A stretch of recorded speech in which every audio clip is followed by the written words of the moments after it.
शान्ति party भने पार्टीमा एउटा गाउँको किसानको छोरो, त्यो पनि मतवालीको छोरो, शुद्ध मतवाली है, मतवालीको एजेन्डा बोकेर हजारौं मतवालीलाई मारे प्रचण्डले, तर मतवालीका छोरालाई सत्ता दिन प्रचण्ड आजसम्म तयार छैनन् भने एउटा मतवालीको छोरो, एउटा निश्चल छोरो तपाईको पार्टीको अध्यक्ष भएर आइसकेपछि हाम्रा नेपालका प्रचण्डले मार्क्स जर्मनको मुद्दा बोके।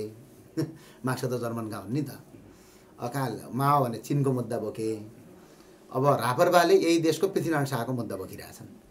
पुरै पहिलाको पञ्चायत ल्याऊ भने होइन, जनताबाट प्रत्यक्ष निर्वाचित कार्यकारी मन्त्रीहरू सांसद बन्न नपाउने, जनताबाट सदन मात्र रहने, तपाईको हिन्दू राज्यको कायम, हिन्दू र बुद्ध सहितको वैदिक सनातन देशको कायम।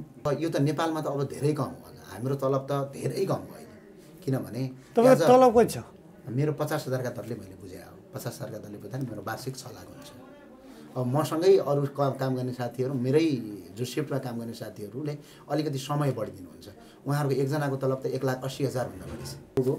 पहिलो उहाँले किन्नु भएको छ, दोस्रो उहाँले किन्नु भएको छ, तेस्रो उहाँले किन्नु भएको छ, चौथो उहाँले किन्नु भएको छ, अनि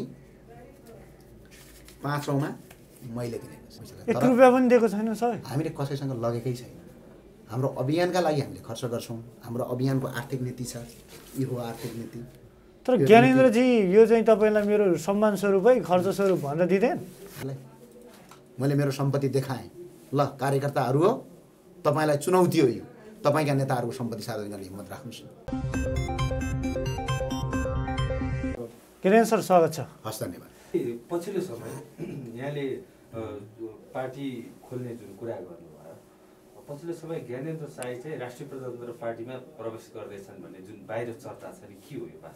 अहिलेसम्म हामी प्रवेश गर्ने भन्ने कुरा कहीँ पनि गरेका छैनौँ। अब बाहिर त्यो कुरा आयो होला। मैले राजेन्द्र लिङ्गदेललाई भेटेर बधाई दिएका थिएँ। अब अरू पार्टीदेखि नै चर्चा सुरु भयो। अब ज्ञानेन्द्र साई अब राष्ट्रिय प्रजातन्त्र पार्टीमा प्रवेश गर्दैछन्। एजेन्डा पनि लगभग मिल्दो छ र त्यही रूपमा चाहिँ एउटा महत्त्वपूर्ण जिम्मेवारी लिएर चाहिँ ज्ञानेन्द्र साईको त्यहाँ प्रवेश हुँदैछ भन्ने चर्चा छ। यस्तो हो, राजेन्द्र लिङ्गदेलले नेपालमा एक तहका नेताहरू थिए, चाहे त्यो कमल थापाको कुरा गरौँ, चाहे त्यो शेरबहादुर देउवा, माधव नेपाल, प्रचण्ड, यी एउटै तहका नेताहरू। त्यो अलग अलग पार्टीमा भने यिनीहरूको चरित्र एउटै हो। त्यो एउटा लेयरलाई क्रस गर्नु थियो, त्यो लेयरलाई ध्वस्त पार्नु थियो। त्यो ध्वस्त अरू कुनै पार्टीले पार्न सकेन, रापरबाले पार्न सक्यो र त्यसको नयाँ नेतृत्वमा राजेन्द्र लिङ्गदेल आउनुभयो। राजेन्द्र लिङ्गदेल आजसम्मको छवि हामीले देखेअनुसार, भोलि के हो दैवले जानुन्, आजसम्मको छवि कुनै पनि भ्रष्टाचारी मुद्दामा, कुनै पनि अपराधी कुरामा कहीँ कतै पनि संलग्न भएको देखिँदैन। भने एउटा स्वच्छ छविको मान्छे, फेरि अब देशमा त फेरि यो अर्को कुरा के छ भने, हाम्रो यो जनजाति मतवाली दाजुभाइहरू के भनिरहेछन् भने, सत्तामा हामी पुगेनौँ, शक्तिमा हामी पुगेनौँ, कुनै पनि पार्टीको अध्यक्षहरू हामी हुन पाएनौँ भनेको अवस्थामा एउटा तपाईँको राष्ट्रवादी मुद्दा बोक्ने पार्टी, अब अरू कम्युनिस्टहरूले, अलिकति विदेशी पार्टीहरूले, म त विदेशी पार्टी भन्छु यिनीहरूलाई, यो विदेशी पार्टी हो, विदेशी पार्टीहरूले चाहिँ आरोप के लगाएको भने सामान्ती पार्टी भने पार्टीमा एउटा गाउँको किसानको छोरो, त्यो पनि मतवालीको छोरो, शुद्ध मतवाली है, मतवालीको एजेन्डा बोकेर हजारौं मतवालीलाई मारे प्रचण्डले, तर मतवालीका छोरालाई सत्ता दिन प्रचण्ड आजसम्म तयार छैनन् भने एउटा मतवालीको छोरो, एउटा निश्चल छोरो तपाईको पार्टीको अध्यक्ष भएर आइसकेपछि मैले बधाई दिनु स्वाभाविक थियो। त्यो बधाई त हामीले गगन कुमार थापाहरूलाई पनि दियौँ, एउटा युवा नेतृत्व आएको हुनाले। त्यति हो। त्यस पछाडि भोलि राजेन्द्र लिङ्गदेलको पार्टीमा जानै हुँदैन भन्ने पनि छैन, जानुपर्छ। भोलि प्रचण्डले राम्रो काम गर्छन् भनेपछि मैले प्रचण्डको विरोध गर्न हुन्छ? उहाँलाई मैले समर्थन गर्नुपर्छ, किन मेरो बाबुबाजेको व्यक्तिगत सम्पत्ति देखाइदिएको छैनन् नि त। देशमा गलत काम गरे भनेर हामीले खबरदारी गरे हो। त्यो भए हुनाले यसमा चाहिँ के आपत्ति मान्नुपर्ने विषयवस्तु छैन। तर बेला बखतमा तपाईँको राष्ट्रिय प्रजातन्त्र पार्टीको नेताहरूसँग भेटघाट चाहिँ बाक्लो रूपमा भइरहेको छ। भेटघाट त भइहाल्छ, आफैले पनि तपाईँले तस्बिरसहित पोस्टहरू राख्नु समयक्रममा होइन। यस्तो छ, किनभने राष्ट्रिय प्रजातन्त्र पार्टीका मान्छेहरू राष्ट्रवादी छन्। केही मान्छेहरू ठिक नहोलान्, तर धेरै मान्छेहरू राष्ट्रवादी यो देशको मुद्दालाई बोकेका छन्। अब भनौँ न, हाम्रा नेपालका प्रचण्डले मार्क्स जर्मनको मुद्दा बोके। मार्क्स त जर्मनका हुन् नि त। अकाल माओ भने चीनको मुद्दा बोके। अब रापरबाले यही देशको पृथ्वीनारायण शाहको मुद्दा बोकिरहेछन्, किनभने यो देशको मुद्दा हो। भनेको मिल्ने सम्भावना पनि रहेछ भन्ने बुझ्नु पर्यो सिधा। भनिसके पछाडि त्यसमा हाम्रो भेटघाट हुनु त्यो सामान्य हो। हामी हरेक नेताहरूसँग भेट गरिरहेका छौँ। अहिले आलेसँग भेटिरहेका छौँ, किसान श्रेष्ठसँग पनि कुराकानी भइरहेछ। राजेन्द्र र ज्ञानेन्द्रलाई सँगै देख्न सकिन्छ अब केही समयमा निकट। यो अहिले भन्न सकिँदैन, यो चाहिँ अहिले हामीले भन्न सकिँदैन। यो हामीले कुनै पनि निर्णय गरेका छैनौँ। भेटघाट मात्रै भएको र भेटघाट हुने क्रम जारी नै छ। तर राप्रपाले समान विचारधारा भएकाहरूसँग चाहिँ एकीकरण गर्ने लगायतका विभिन्न एकता गर्ने जुन कुरा गरिरहँदाखेरि तपाईँहरूसँग त्यो किसिमको छलफल भएको छ कि? आजसम्म भएको छैन। आजसम्म भएको छैन। भयो भनेपछि हामी तपाईँलाई जानकारी। व्यक्तिगत रूपमा प्रस्ताव आएको छ तपाईँलाई पार्टीका? होइन, पार्टीबाट धेरैबाट प्रस्ताव आएको छ। नेपाली काङ्ग्रेसबाट प्रस्ताव आएको छ, स्वयं एमालेबाट आएको छ, स्वयं माओवादीका जनार्दन शर्माले प्रस्ताव गरे, सबैले गरिराखेका छन् व्यक्तिगतमा। भनेपछि व्यक्तिगतमा प्रस्तावमा केही पनि त्यसको आपत्ति होइन। र व्यक्ति बन्नका लागि हामीले आफ्नो ज्यान फालेको होइन, मुलुक बन्नका लागि हो। मुलुक जसरी बन्छ हामी त्यसरी गर्छौँ। र कति समस्या छ हेर्नुहोस् त, आँखाबाट आँसु आउँछ अहिले पनि। हिजो पनि मैले कुरा गरेँ विदेशमा आएको, अस्ति भेटेका साथीहरू अहिले मानसिक अवस्था असन्तुलन भइसक्यो विदेशमा। 24 घन्टामा 18 घन्टा काम गर्छु रे, 3 घन्टा कि 2 घन्टा त कुरेर गाडी कुरेर आउँछु।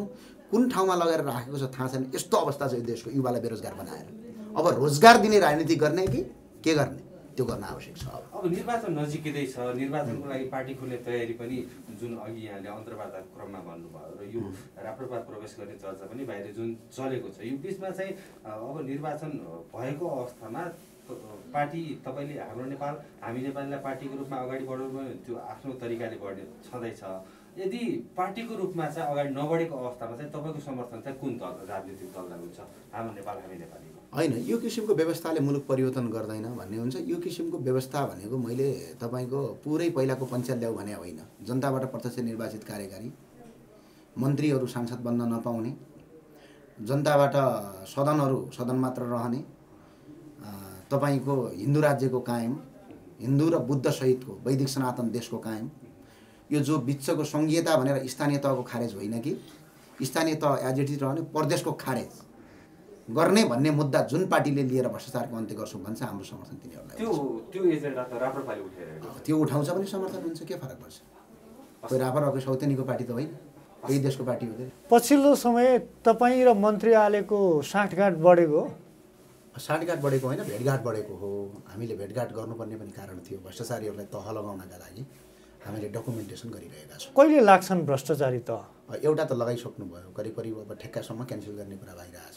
अर्को क्यासिनोको फटाहरू भाग्न खोजेका थिए, तिनीहरूलाई पनि ठिक बनाउनु भएको छ। अब हिजो अस्ति हामीले प्रेस मिट गरेर भन्यौँ कि यो काण्डमा यी मान्छेहरू दोषी छन्, वाइट बडीदेखि अनेक कुरामा।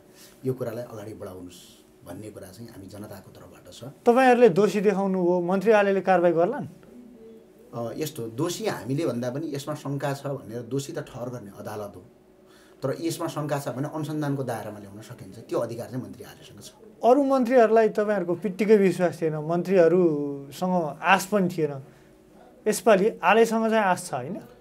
होइन, एउटा संसारमा के छ भनेपछि कुन मन्त्री कुन पार्टीको कुन दलको उहाँको राजनीतिक विचार के हो त्योसँग हामीलाई कुनै पनि लेना देना छैन। हामीसँग त जनताको काम जसले गर्छ उसँग लेना देना छ। उहाँलाई हामी सम्मान पनि गर्छौँ जसले जनताको काम गर्छ। मन्त्री आलेज्यूले पनि पटक पटक मसँग कुरा गरिराख्नु भएको छ सामाजिक सञ्जालमा, विभिन्न फोन सम्पर्कमा पनि। हामीले पनि यी मुद्दाहरूमा अपराधीहरूलाई छोड्नु हुँदैन भन्ने छ। र मन्त्री आलेज्यूलाई हाम्रो भेटघाटमा पहिलो हाम्रो भेटघाट चाहिँ विदेशमा अल्पत्र परेका नागरिकहरूलाई नेपाल ल्याउने भन्ने सम्बन्धमा थियो। नेपाल कसरी ल्याउने भनेपछि उहाँहरूलाई प्लेन भाडासम्म नेपाल आउने थिएन।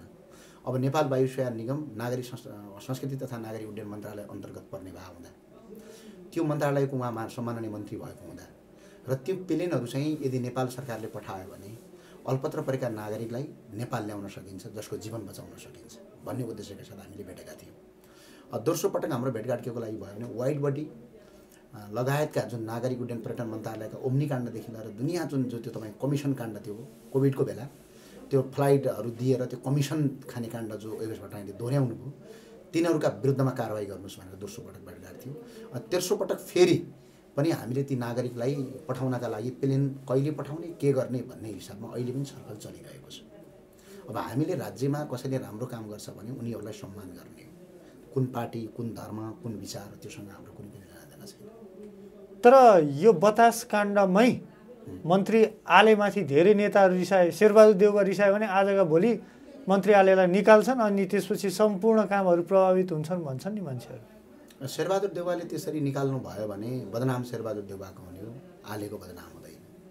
र फेरि आलेले जनताका लागि काम गर्नुभएको छ भने, जनताका लागि आलेले यदि काम गर्नुभएको छ भने उहाँ जनताको मन्त्री भइरहनुहुन्छ, सरकारको मन्त्री नभए पनि। अब आलेसँग मिलेर के गर्नुहुन्छ तपाईँहरू? अहिले चाहिँ तत्कालीन हामीले प्रेस मिट जो अस्ति गरेका छौँ, त्यो प्रेस मिट अन्तर्गतका ती बुदाहरू जो हामीले पेस गरेका छौँ, जुन तपाईँको ओम्निकाण्डले नेपाल वायुसेना निगमको भाडासम्म तिरेको छैन, नेपाल वायुसेना निगमलाई बेच्न खोजियो, नेपाल वायुसेना निगमको ग्राउन्डेड हिमालयन एयरलाइनलाई दिन खोजियो, अहिले पनि बतास समूहमा कार्यरत गरेका कर्मचारी नेपाल वायुसेना निगमको प्रमुख कार्यकारी अधिकृत भएर बसेका थिए।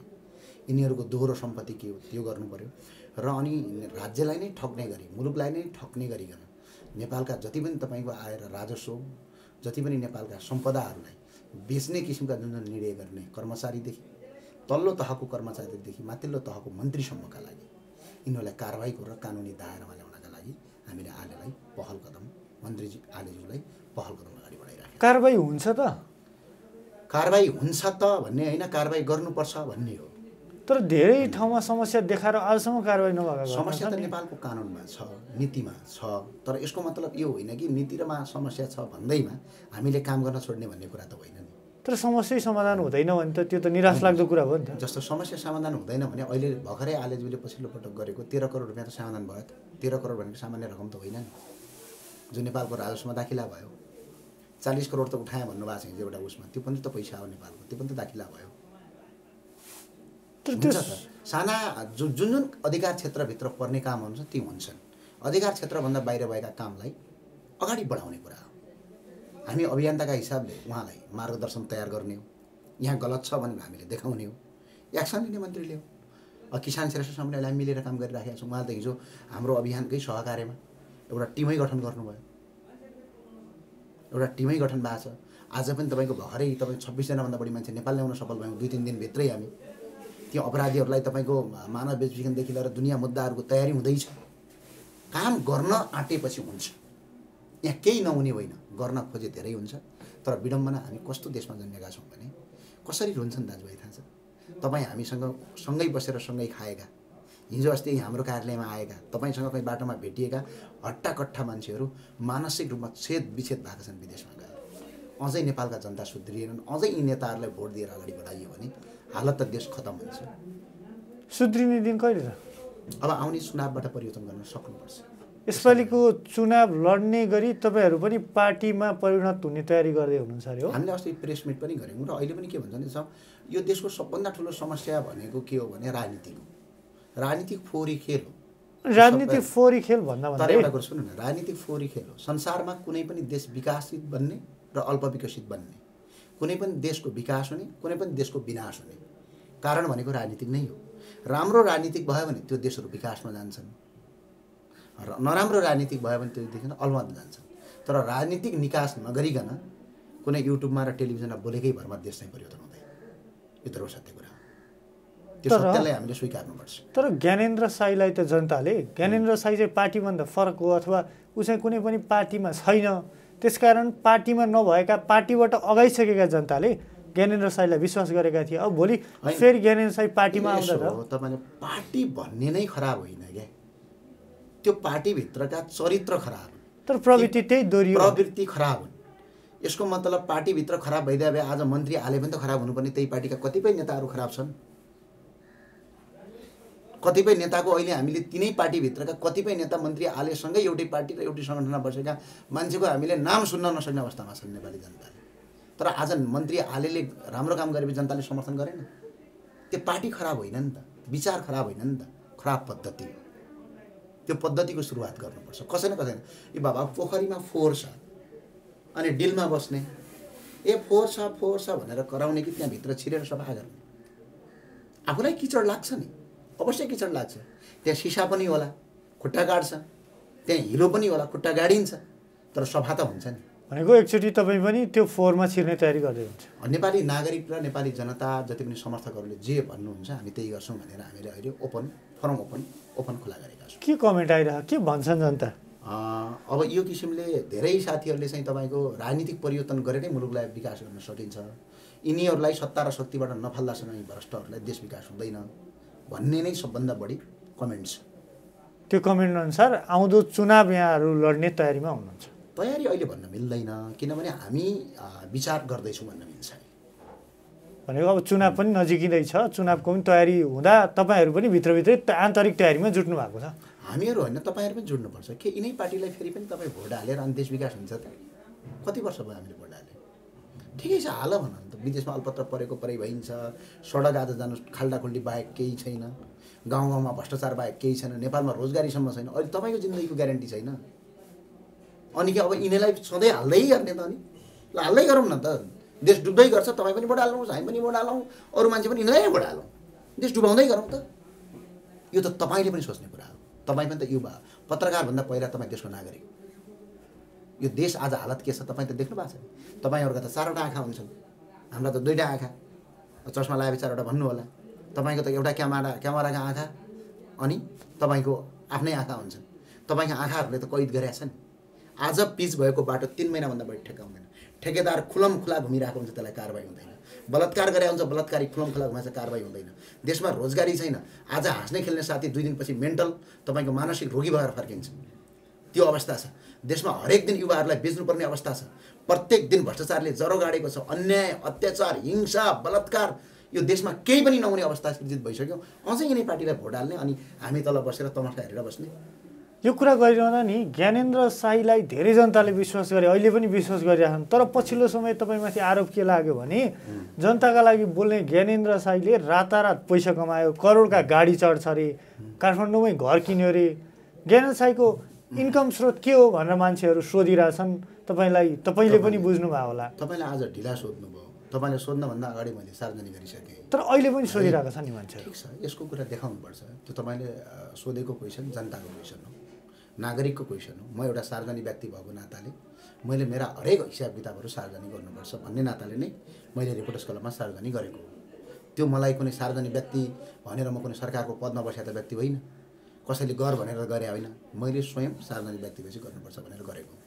अब यो गर्दाखेरि पहिलो कुरा, काठमाडौँमा मेरो कहीँ कतै न जग्गा छ, न जमिन छ, न घर छ, केही पनि छैन। गएर नेपालको मालपोत कार्यालय कुनै पनि ठाउँमा गएर कुनै पनि व्यक्तिले चेक गर्दा हुन्छ। मेरो आजसम्म काठमाडौँमा घर पनि छैन, केही पनि छैन। र फेरि घर हुँदैमा घर बनाउनु हुँदैन भन्ने होइन। मैले यदि कमाएँ भने मेरो पौरखले, मैले बनाउन क्षमता भने मैले बनाउनुपर्छ। बुझ्नुभयो? अब अर्को कुरा रह्यो मैले चढेको गाडीको विषय। मैले चढेको गाडी भन्दा पनि पहिला मेरो आय स्रोतको विषय हुन्छ। आय स्रोतको विषयमा म एउटा इन्भेस्टमेन्ट कम्पनीको इन्भेस्टमेन्ट काउन्सिलर हो। यो कस्तो हो भनेपछि कुनै पनि एउटा प्राइभेट कम्पनीको लिगल एडभाइजर जस्तै हो। इन्भेस्टमेन्ट काउन्सिलर भनेपछि धेरै अब नेपालमा चाहिँ तपाईँको 9-10 वर्ष भयो यिनीहरू सुरु भएको। हामीले कुनै पनि यो भने कस्तो हो भने चाहिँ 10 to 5 जबमा जाने हो कि भन्ने पनि कुरा उड्न सक्छ। इन्भेस्टमेन्ट काउन्सिलर भनेको कस्तो भने इन्भेस्टमेन्टलाई काउन्सिलिङ गर्ने हो इन्भेस्टरहरूलाई। जस्तो नेपालमा अहिले हामीले बेरोजगार हुनुको सबभन्दा ठुलो समस्या पनि के हो भने इन्भेस्टरहरू यो देशमा सुरक्षित नहुनु। तपाईँलाई थाहा छ, सुरक्षित छैनन्। किनकि कुन ठाउँमा कहाँ कसरी लगानी गर्ने भन्नेको राम्रोसँग नलेज नहुँदाखेरि ठुला ठुला इन्भेस्टरहरू फसेर टाट पल्टेर देशको आर्थिक अवस्था नै नाजुक बनेको छ। अनि त्यसका लागि इन्भेस्टर कम्पनीहरूले इन्भेस्टर काउन्सिलरहरू राख्ने गर्छन्। त्यही अन्तर्गत म नेपाल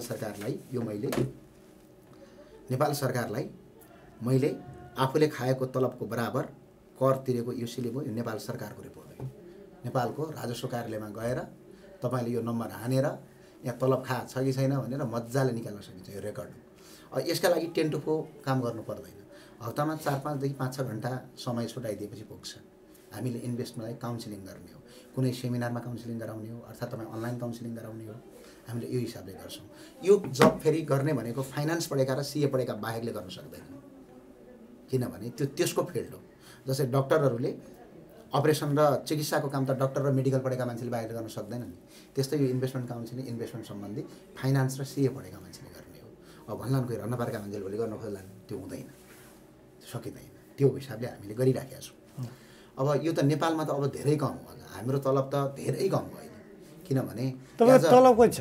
मेरो 50,000 का दरले मैले बुझाएँ हो। 50,000 का दरले बुझाएँ मेरो वार्षिक 6 लाख हुन्छ। अब मसँगै अरू काम गर्ने साथीहरू, मेरै जो सिफ्टमा काम गर्ने साथीहरूले अलिकति समय बढिदिनुहुन्छ। उहाँहरूको एकजनाको तलब त 1,80,000 भन्दा बढी छ, करिब 2 लाख छ। तपाईँ 1.5 करोडको गाडी चढ्नुहुन्छ अरे? मैले 5 लाखको गाडी चढ्छु। र यहाँ सुन्नुहोस्, मेरो गाडी यो गाडी किनेको हो। यहाँ सुन्नु है, 1.5 करोडको त यस्तो हो, यो गाडीको किनेको सरकारी कागज हो। यहाँ लेखेको छ, हेर्नु त कति लाखमा किनेको भने मेरो औँठा छाप पनि छ, हेर्नु कतिमा किनेको छ। अनि यो मैले चढेको गाडी यो फर्स्ट ह्यान्ड गाडी पनि हो, फोर्डको फिगो गाडी हो, यो 5 जनाले चढिन्छ, 4 जनाले चढिसकेपछि मैले चढेँ। ल हेर्नुहोस् यहाँ हेर्नुहोस् है, यतादेखि यो बिलबुक हो। पहिलो उहाँले किन्नु भएको छ, दोस्रो उहाँले किन्नु भएको छ, तेस्रो उहाँले किन्नु भएको छ, चौथो उहाँले किन्नु भएको छ, अनि पाँचौँमा मैले किनेको छ। आज त्यसको यो गाडी नयाँ हुँदाखेरि नै 16-17-18 लाखमा किने गाडी हो, नयाँ फर्स्ट टाइम भने 5 जनाले चढिसकेपछि यो गाडी कतिमा हाम्रो किपेर, त्यही मैले 5 लाखमा किने। अनि मैले चढेको गाडी करोडौँको भन्दै केही कार्यकर्ताले प्रचार गर्छन्, तिनीहरूको कामै प्रचार गर्ने हो। तिनीहरूको मैले जवाब दिन ठान्दिनँ। एकजना व्यक्तिले उस्काएकै घरमा यिनीहरूले आफ्नो घरमा आगो लगाए, एकजना व्यक्तिले उस्काएकै घरमा आफ्नै बाउआमालाई मारे यिनीहरूले। अब मानव रूपी दानवको कुरा गरेको पनि साध्य छैन। तर समाजका लागि राम्रो काम गर्छु भन्ने मान्छेको आलोचना हुनु पनि त्यति राम्रो चिज होइन नि त। होइन, यस्तो हो नि, आज यो देश बर्बाद हुनुको कहीँ न कहीँ त पछाडि कारण त त्यही हो नि, राम्रा मान्छेलाई यो देशमा कामै गर्न दिँदैन। नराम्रा मान्छेहरू नै यो देशको राम्रो मान्छे भनेर ठहरिन्छन्। ल मेरो सम्पत्ति मैले सार्वजनिक गरेँ, कसैले गर भनेर त गरे होइन नि त, मैले गरेँ नि त। मेरो सम्पत्ति त्यो सार्वजनिक गरेँ, मेरो इन्कमको स्रोत भनेको 6 लाख तलब प्लस यो मेरो कमाइ हो। अहिले गएर हेऱ्यो हुन्छ अनलाइन कमाइ, यो जम्मा कति 55 दिनको कमाइ भनेर यहाँ आएको छ। तपाईँले गएर जहाँ पनि चेक गर्न सकिन्छ। नेपालको कुन अदालतमा उभ्याउँछन् म यो देखाइदिन्छु। यो भनेको करिब 1,64,000 भने यो कमाइबाट म आफ्नो खर्च बेर बेर राखेको छु। हाम्रो अभियान हाम्रा साथीहरूको तर्फबाट भइरहेछ। आजसम्म विदेशबाट कुनै एकजना व्यक्तिले मैले यति पैसा हालेँ भनेर खडा होस् न मेरो अगाडि, एकजना व्यक्तिसँग पैसा लाग्छ 1 रुपैयाँ पनि दिएको छैन सर। हामीले कसैसँग लगेकै छैन। हाम्रो अभियानका लागि हामीले खर्च गर्छौँ। हाम्रो अभियानको आर्थिक नीति छ, यो हो आर्थिक नीति। तर ज्ञानेन्द्रजी यो चाहिँ तपाईँलाई मेरो सम्मान स्वरूपै खर्च स्वरूप भनेर दिँदैन? हामीले माग्दैनौँ, किनभने पैसा माग्नका लागि हामी यहीँ नै होइनौँ। र अभियानमा आउनभन्दा अगाडि अहिले यहीँ हुनुहुन्छ सन्दीप खत्रीहरू हुनुहुन्छ, तपाईँलाई थाहा छ होला। हामी पहिला पनि व्यापारै गर्ने मान्छे हो, एकजना व्यापारी नै हो हामी। अब यहाँ केही रन्नाबार्कामा कराउने र केही पागलहरूले जे बाधे बोल्छन्, ती पागलहरूको पछाडि कुदेर हामीले केही कामै छैन, बुझ्नुभयो कि नै। त्यो हिसाबले गर्दाखेरि हामीले चाहिँ यो कुरा हामीले देखाउनुपर्छ भन्ने हो। अब हामीले यत्रो यो सेवा सुविधा अर्थात् तपाईँको देशभरि अक्सिजनहरू बाँड्दाखेरि, अक्सिजन कन्सन्ट्रेसन मेसिनहरू बाँड्दाखेरि, अक्सिजन मेसिन बाँड्दाखेरि जोसँग हामीले पैसा रिसिभ गऱ्यौँ, जो सामाजिक सञ्जालमा हाले पनि छ यति पैसा आयो भनेर एनआरएनले दिएको थियो, उहाँहरूलाई सबैलाई हामीले भ्याट बिल पठाइदिएको छ। भ्याट बिल सहित पठाएको छ। यहाँ सामान किनेर पुर्याएको नगरपालिकाले गाउँपालिकाले सिफारिस गरेको सिफारिससम्म पठाइदिएको छ। त्यतिसम्म काम गरेको छ। अब चाहिँ हामीले काहीँ पनि कसैको, तर यो यस्तो कुरा किन आयो भने केही सामाजिक अभियन्ता हुँ भन्ने, सडकमा कराउने, रन्नापार्कामा उफ्रिने, नामै भन्नु न को हुन्। मलाई यो नाम भन्नुपर्ने आवश्यकता छैन, किनभने तर ज्ञानेन्द्र साईको विरोध गर्ने को रहेछन् भनेर धेरै जनतालाई मेरो विरोध गर्नलाई भने त म यो सरकारको सत्ता सम्हाले होइन। मेरो विरोध कसले गर्छ भने जो अपराधिक चरित्रको छ त्यसैले गर्ने हो। ल म सत्तामा बसेको छु र मेरो विरोध गर्नलाई, मैले सरकार चलाएको छु र मेरो विरोध गर्नलाई, मैले कसैको बाबुबाजेको सम्पत्ति खाइदिएको छु र मेरो विरोध गर्नलाई, मैले मेरो सम्पत्ति देखाएँ। ल कार्यकर्ताहरू हो, तपाईँलाई चुनौती हो, यो तपाईँका नेताहरूको सम्पत्ति सार्वजनिक गर्ने हिम्मत राख्नुहोस् छ नि त।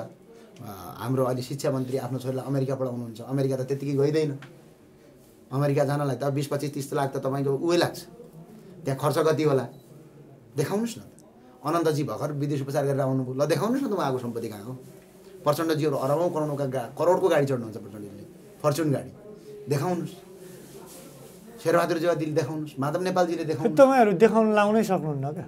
हामीले लाउने होइन नि त, आफ्ना पार्टीका कार्यकर्ताले लाउने।